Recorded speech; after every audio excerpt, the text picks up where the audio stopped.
Howdy, folks. I'm a bowl of mixed nuts. I'm Amber. And here's some more peanuts. Only the peanuts. Your best friend Sam took the rest of the good nuts, like the walnuts, the pistachios. Sam took your pistachios! Which Sam? Redacted. Alright, folks, our first letter is titled, Am I a Jerk for Refusing to Pay for My In-Laws' Dinner? I'm a 37-year-old female, and my husband is a 40-year-old male, and we are both amateur foodies. We don't know anything about anything, but we really enjoy good food and going to new places. We have a lifestyle that allows us to eat out whenever we like, and live in an area with lots of good food and unique restaurants. We also like to share our favorites, so recently we've been inviting others, his parents and my parents, to go out with us. We take them out maybe once every 3 to 4 months, not including celebrations. And because we invite, we always pay. This isn't the only time that we see our parents. A few months ago, my in-laws invited us out to a restaurant that they liked near their house. We hadn't ever been. And even though it wasn't a place that we would normally have chosen, we figured it was their way of joining in on the fun and showing us something new like we had shown them. After dinner, my mother-in-law slid the bill over to my husband without even looking at it. He looked surprised, but dinner wasn't expensive, so we paid without saying anything. A few weeks later, my in-laws invited us out again to a moderately expensive place. We had taken them out once before and did the exact same thing. Recently, while on a call with his mom, my husband mentioned that I had gotten an award at work. His mother immediately suggested that we all go out to a very fancy restaurant nearby and celebrate. I quietly asked if we were going to have to pay for it again, and my husband stared daggers at me. He ended the call quickly and called me rude. I told him that I didn't think that we should have to pay every time that his parents wanted to go out to dinner, and that they were using my award, which wasn't really that big of a deal at all, to get a fancy night out. He said that we could afford it, and they couldn't. This is true, and I was a jerk for refusing to pay for them. Later, after he had spoken to his dad, he told me that I embarrassed his parents and made them feel like moochers. They want an apology, and to make up for it, he said that we should just take them out to a fancy restaurant that they want.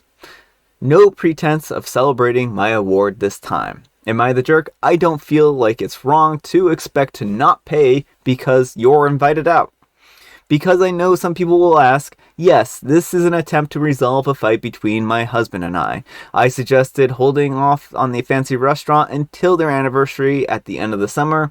They want to go now. Also, splitting the bill is apparently not an option, and suggesting that was rude as well.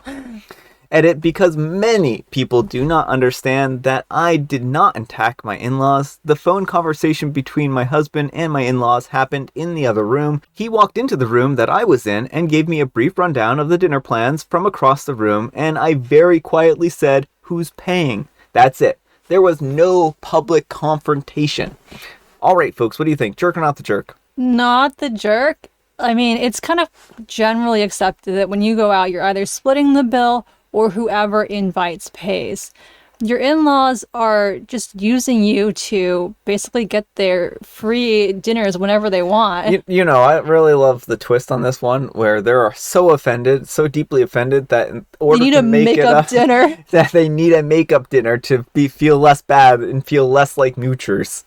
It's like they're just really milking this thing, and it feels like they're emotionally manipulating their son because they know he's going to cave to them. And I think this is a real big problem, and I think that this is maybe a deeper problem than OP even realizes. This is maybe you two need to go to therapy and start working out some communication issues ASAP, because there might be deeper communication issues here than what you're actually seeing. Like, he needs to set a boundary with his parents, like, yesterday. Yeah. That they cannot just demand that you go out to eat whenever and, like, act like they're treating you, too. Like, oh, wouldn't it be great? We have this great restaurant. Why don't you come and see us? And, like, they're just using you for free food. Yeah, and think about what's going to happen when they're doing renovations on their home. and then they have to use your home and stay there for temporary, and then they run the kingdom, rule the roost in your own home, and you have to be subjected to their criticisms and whatnot, and then like, but you're making us feel like we're unwelcome guests in your own home. So, I mean, how many times have we seen that happen here? Yeah, so it would be good, like, are there other places where your husband has boundary issues with his parents? Does he have a habit of not being able to say no? If that's the case, it's really time he starts learning how to set those boundaries. And I think, like Brian said, a counseling session where they help you establish healthy boundaries might be in order. Yeah.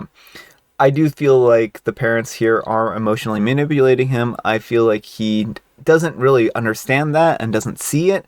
And it needs to be fixed ASAP before it gets worse, really. Well, and I also, he's acting like this is all his money, and you're a married couple. Mm-hmm. This is both of your finances. So the fact that he's like, well, we can afford it, so we should just do it. He shouldn't be making unilateral decisions for household finances. Yeah. And my suggestion on how to handle some of that is set a budget, what you're willing to spend to eat out a month.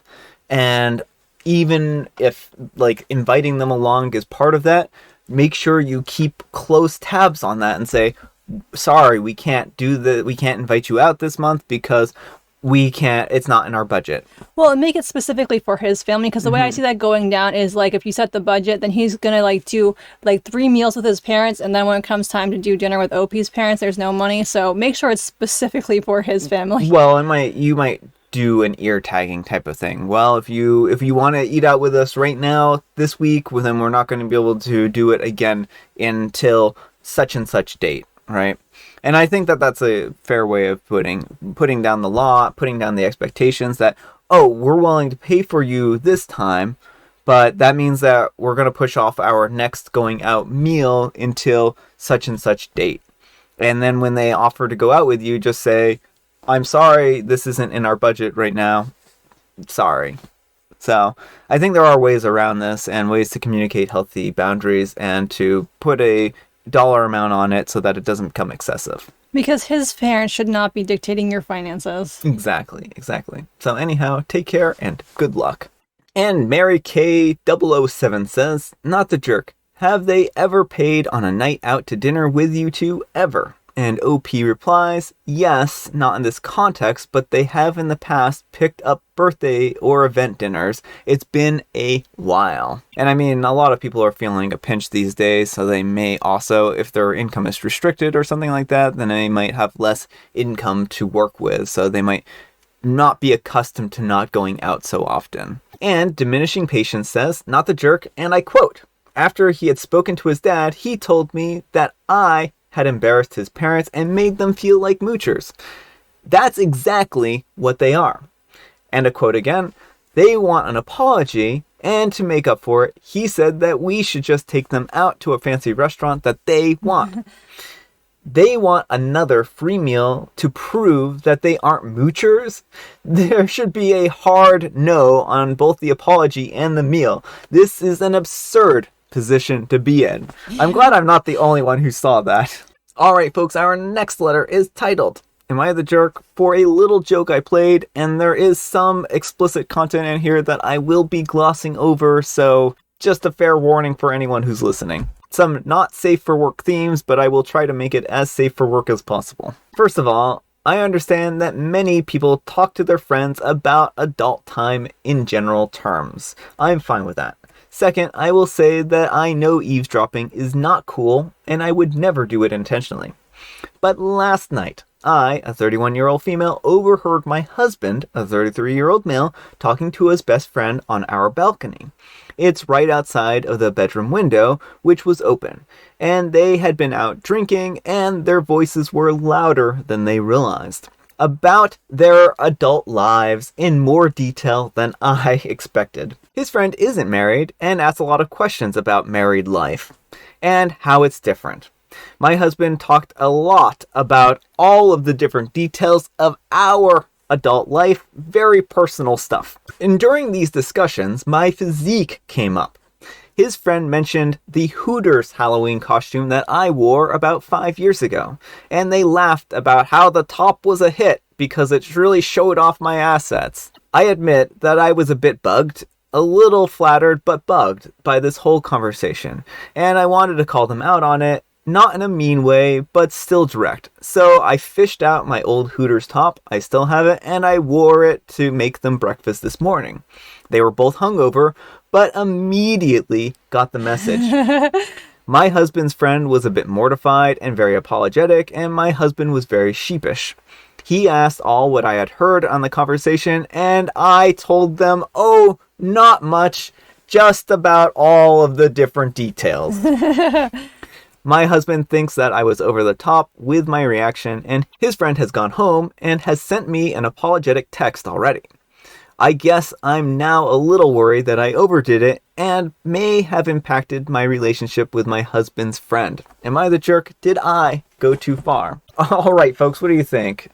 Too far? Not far enough? No, I don't think Opie's being a jerk here. Like, it's one thing to talk in general terms with your friends. It's another thing to go into gory details and to talk about your partner's body like it's an object with another person. Like, yeah, there were some really distasteful bits in there that I was kind of like, that's actually really not good to talk about people like that. Yeah, like, I mean, obviously a lot of people do objectify their partners to a degree, and there's nothing wrong with that, but then to openly talk in those terms, like, that gets kind of gross. And so I don't think there's anything wrong with wanting to call them out and be like, hey, maybe don't say these kind of things right near where I can hear you. Like, well, and another thing is, like, if they're this embarrassed and mortified by it, then maybe they know on some level what they were saying was too graphic.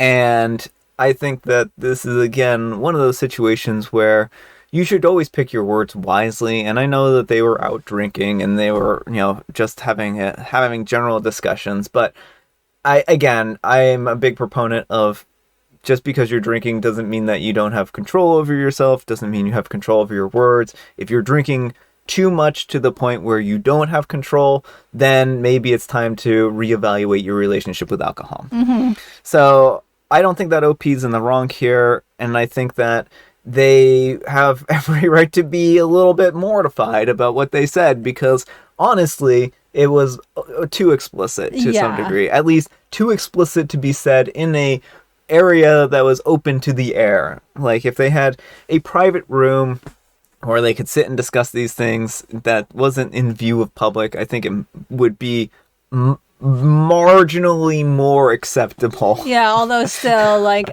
definitely, I think it sounds like it violates OP's boundaries of what she's comfortable sharing. And when you're in a partnership, it's important to kind of make sure you're on the same page with these details about how much of your intimate life you share with people, because some people are very private, some people are very open, and like... Yeah, I think that that's a really excellent point. That cannot be said with a fine enough point. So, anyhow, take care and good luck, OP. And SSDGEM24 says, were there more mature ways that you could have addressed this? Yes. Am I glad that you didn't choose one of those more mature ways of addressing this? Also, yes. Sometimes answering extremely immature with slight immaturity is the best way to call people out. This post is priceless and you inspire me. And OP replies, ha, I appreciate that. And Blue Book 2000 says, not the jerk, probably the first time in history that a Hooters top has been used in a classy and clever way. It was the perfect response. And OP replies, that lol, thank you. All right, folks, it is tea time. Grab your beverages of choice. I've got some tea right here, and we're about to spill it all over a joke. What runs around a baseball field but never moves? The diamond. It's a good answer. The fence. The fence? Well, actually, yeah, the baseball field. They didn't say the... Well, I mean, I think we're looking at semantics here. I demand a recount. I demand a different joke. A less baseball related joke. Knock knock. Oh my goodness. Why did I ask for another joke? There's nobody home. There's never been anybody home. This is literally at the top of a mountain. There is no door. Knock, knock. Still no door. Just the howling wind. Knock, knock. Ooh. Knock, knock. Who's there? Dewey. Do we want to climb down the mountain now? Knock, knock. Who's there? Dewey. Dewey who? Do we have to wait long to eat? Yes. Yes, we do. We ate dinner already. You even had your snack already. I haven't had my oatmeal yet. Amber has to have her second snack, her second meal snack. And I have Mega Mint.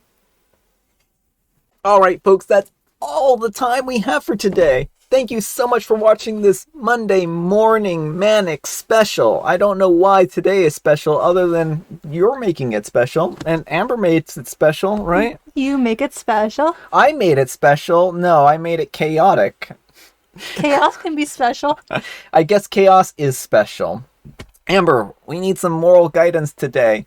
And please, make it a short poem. If you invite your fam out to eat, make sure you've got the money to treat. Aha!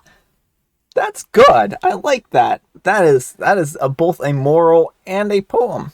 Thanks so much for watching, and we will see you all tomorrow. Bye. Oh, it will not be unmuted. They will hear me not speak, Amber. It'll only be unmuted if I say it's unmuted. Wait, am I being recorded right now? I'm not a terrible person. I promise I'm not a terrible person. You caught me in a bad moment on a hot mic. Fortunately, I'm the one editing the video. No one will ever know my dark secrets. No one.